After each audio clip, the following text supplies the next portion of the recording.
আসসালামু আলাইকুম রহমতুল্লাহি ওবরাকাত।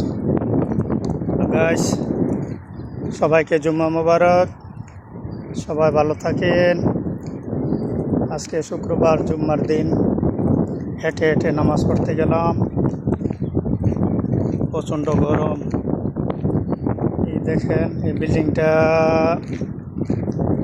4 মাসে এই পর্যন্ত হয়েছে। 4 মাসে এই পর্যন্ত হয়ে গেছে। আর বাংলাদেশে একটা টিনের ঘর দিল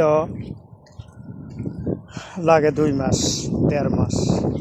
আর এই দেশে 3-4 মাসে বিল্ডিং তৈরি করে, দোতলা বিল্ডিং।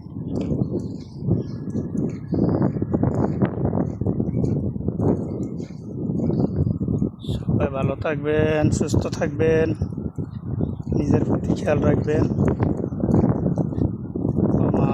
তৌফিকি ইল্লা বিল্লাহ। আসসালামু আলাইকুম ওয়া রাহমাতুল্লাহি ওয়া বারাকাতুহু।